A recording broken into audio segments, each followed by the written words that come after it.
La présidence est une présidence tournante qui dure une année.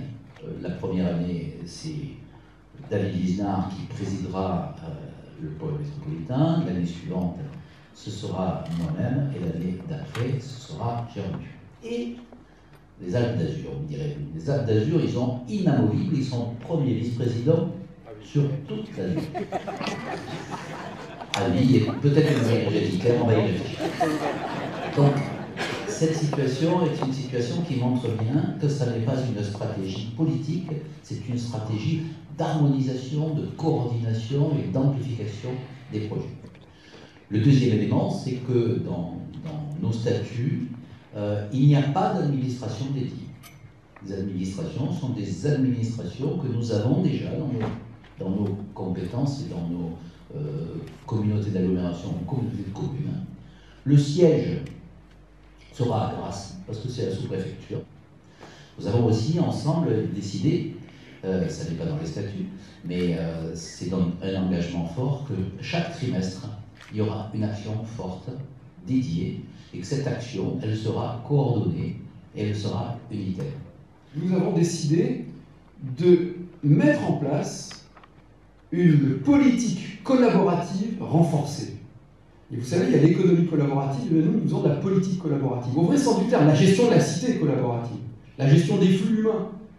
Bref, être au service des habitants, de nos visiteurs, être au service des entrepreneurs, des salariés, de ceux qui cherchent un job, de ceux qui viennent passer leur retraite ici.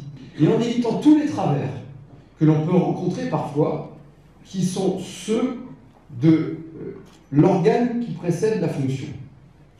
Nous sommes partis d'un plan d'action, en partant des besoins, avec une vision d'un territoire dont nous devons augmenter la praticité pour ceux qui y vivent, et dont nous devons encore faire progresser le rayonnement international, parce que ce rayonnement, il est source de prospérité, d'emploi. Aucune bureaucratie, c'est chaque collaborateur de chaque pôle constituant le pôle, de chaque agglomération, de chaque intercommunalité, qui travailleront comme ils le font aujourd'hui, mais avec cohérence, en travaillant ensemble.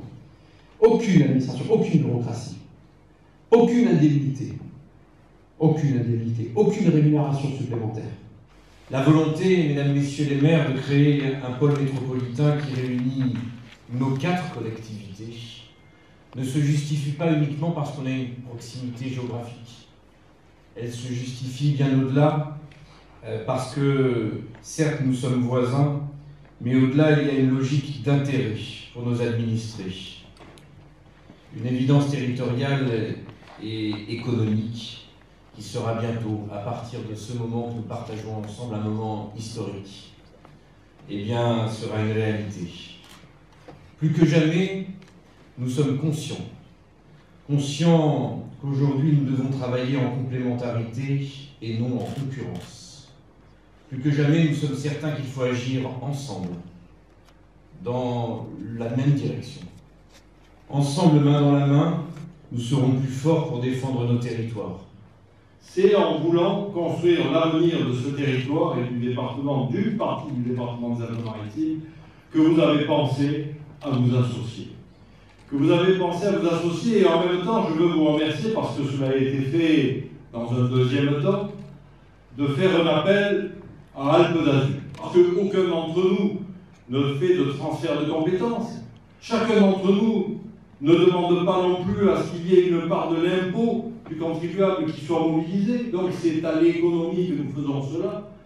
Et quand je dis à l'économie, je pousse le bouchon un peu plus loin en disant qu'il y a dans certains projets cette possibilité, à l'image d'une centrale d'achat, d'avoir des groupements d'achat entre nous pour faire baisser les prix. Et après, chacun d'entre nous décidera de faire ce qu'il veut avec ses prix, d'investir ou pas. Mais en attendant, l'argent du contribuable sera ainsi mieux utilisé. On n'est pas dans une fédération, c'est plutôt une confédération.